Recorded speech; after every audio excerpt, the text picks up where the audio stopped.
Hello, I'm Vegas. I've been playing this game for as long as it's been out, and I hope to pass on some good practices of deck building and how-tos onto you watching this video right now. Welcome to the first lesson about building good decks in Hearthstone. This is about a practice that actually took me quite a while to pick up, but it's obvious to some. It's about including good cards in your Hearthstone decks. So to showcase this point, I'm going to show you a few examples and point out what a good card is and what makes up for a good card, so that you in the future can analyze and maybe realize if a card is good or not and what actually makes up for a good card. And one of the first examples I'm going to go through is a card that doesn't necessarily need any synergies or needs to be coupled with any cards, but it's just a good card to include in any Hearthstone deck. This is Mana Worm. You might have seen this little fella before if you played in the rank ladder on Hearthstone. This is pretty much included in every mage deck that doesn't play Doomsayer, and even in some of mage that even play Doomsayer. This Mana Worm guy, he's everywhere. It's an extremely overstated card. You get a ton of stats for the mana that you pay for this little guy, which means that it's probably worth the investment to put into your deck and the card slot it takes up. Firefly, which is another 1-drop. I've only taken 1-drops here as a point of reference on the same mana cost, because it's easier to compare if they're the same mana. This is also a 1-2 for 1 and can trade into something, and you get another 1-drop out of it, which is huge. This guy just smooths out your curve. You can Firefly on 1, hero power on 2, Firefly hero power on 3, etc. So you actually get a ton more value out of this little guy than you'd expect, because it just smooths out your curve so well. It does synergize well with flood type things like Sea Giant in Token Shaman, for example, but in general you can put this in any deck as well and it would fare decently well. You could put this in Control Paladin and it would probably pull its weight and get you decent value for what it does. You can stick a Spike Steed on it, it's good with Sunkeeper to Rim. You will pretty much always find some good synergies with Firefly in any deck you put it in, even in, let's say, Mage. Curving it on 1 into a turn 2 ping will remove any 2 health threat, which is pretty big. You can kill a Tidecaller if you go first, for example. It just gives you a ton of flexibility and smoothness of curve. You can contest your opponent's board. It's in general a very strong minion that pulls its own weight. I will go on to the second example. These examples are going to be synergy cards, which you can include into decks if you have enough synergies to make them good.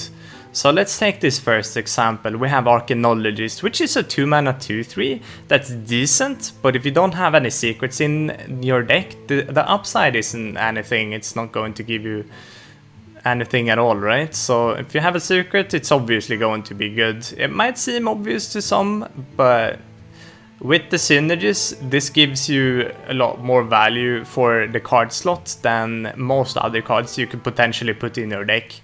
It's one of the top contenders for a card slot in any secret mage or any mage actually at all.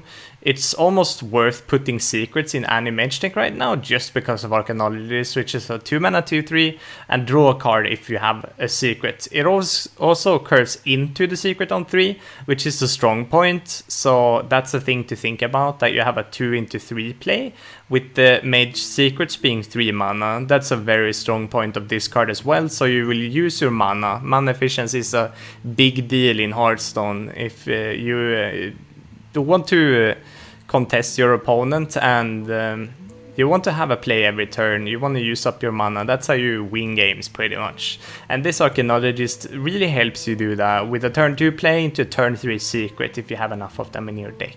So this is a good synergy reliant card as the first example. And as a second synergy reliant card, we have Earthen Scales. This is kind of an interesting one.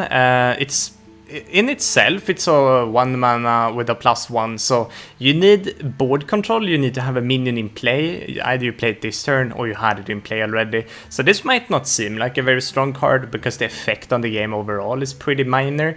But if you have big minions, so let's say you play a big druid, for example, which can play Deathwings early in the game or ramp up into huge minions, then Earthen Scales also a lot of value with armor gain, right? It also cycles with gadgets and auction Auctioneer, which is a huge point for cheap spells in general, which is a huge synergy. So let's say you innovate, you have Innovate in a Druid deck, and you have Auctioneer in your Druid deck. That makes Innovate potentially be 2 mana out of nowhere and an additional card draw. So Auctioneer makes cheap spells overall a ton better. Earthen Scales wouldn't be considered a card even if Auctioneer wasn't a synergy that existed in the game.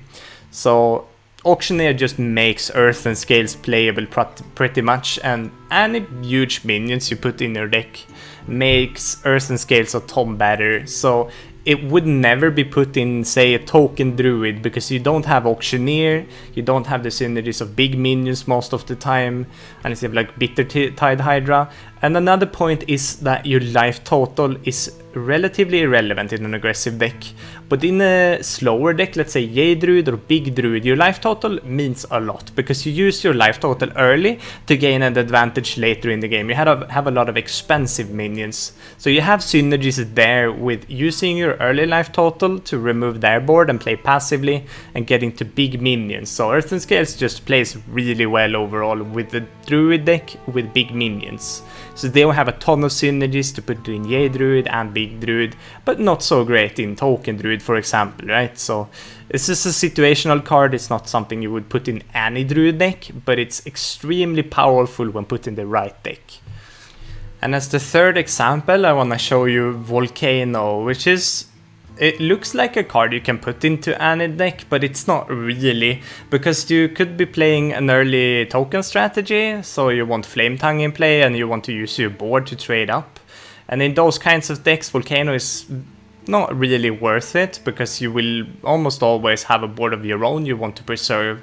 But if you have a deck with a relatively slow curve, so let's say Jade Shaman or a type of Nesot Shaman, Volcano gives you a ton of value and will stabilize you turn 5, so that you can retake the board after you beat out your opponent's early game. So let's say they are playing Murloc Paladin, you Volcano on 5, stabilize the board, and then you get on to playing your generally bigger mid-sized minions and getting into your late game safely with the Volcano. But if you have an early token strategy, definitely not worth putting in your deck, right? So what you need to think about in general about the synergy cards is think about the synergies. Does it make up for being a bad card in some situations, and is it really worth putting in my deck?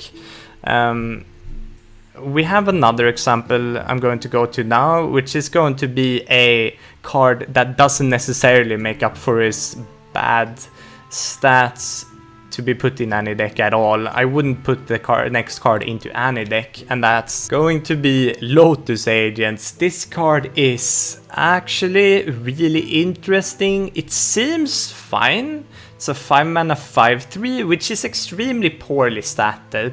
It's super slow, and it can be okay, but the card never makes up for its good stats. I've played a ton with Lotus Agents, and I've tested several times in several different classes, and I never had any success with this card. So this is one of the synergy cards that you look at, and you can see things like you have synergies with Spirit Echo, for example. You have synergies with Shadow Step in Rogue. You have some weird ones. Let's say Brand was in another rotation before this standard rotation. You had Brand to synergies with Double Battle Cry.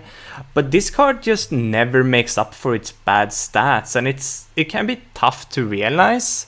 Sometimes you actually have to play the cards to realize if they're bad or not. You can see in games where you play Lotus Agents and you just die to things. It might be fine against control decks, but even against control, this might be too slow. I'm saying slow, but it just doesn't have enough impact on 5 mana to be considered for any constructed deck, I would say. This is going to always be too bad of a card. I also have another point I wanted to make, which isn't going to be about any given card or example I have to give you, but it's about looking at what cards you play and what you see your opponents playing, because you can pick up on things just watching and analyzing what is currently being played and what are your opponents playing. You can also look on decks that other people have built, or go through sites that have decks that you can see what cards are generally played and what cards are put in more decks. The more a card is played, it doesn't necessarily mean it's good, but it's probably not bad. It's probably good enough to put in most decks, right? So you can look through libraries of decks and probably pick up a lot on what's a good card and what's a bad card, just seeing how much it's seeing play in general. And you might want to innovate a lot, but there are some... It's hard to pick up on really what's good enough or not. It takes a lot of testing, and a lot of theory crafting might help, but in general, doing it in practice gives you the best tools to get where you really want, and just watching what other people do is a big part of like picking up on what's really good or not. It's going to be hard. I've been playing Hearthstone for a very long time, but in most cases it's really hard to analyze. You can never play enough Hearthstone games to really like know for sure if a card is good enough or not. Do I put Meteor, do I put Flamestrike in my mage deck, for example? It takes a lot of testing, and like watching people's decks in general gives you a good reference point, let's say, to what's a good card or not. And look at a lot of different deck lists, right? You can look at a ton of different Murloc Paladin decks and what decks performed well. You will see a bunch of different cards in different Murloc Paladin decks, but you can put together your own deck list with cards you like, and just scouring from different decks that you've seen around and mixing and matching together is a part of building your own decks at first, when you don't really know what cards in the core set are worth playing or what tech cards do I put in.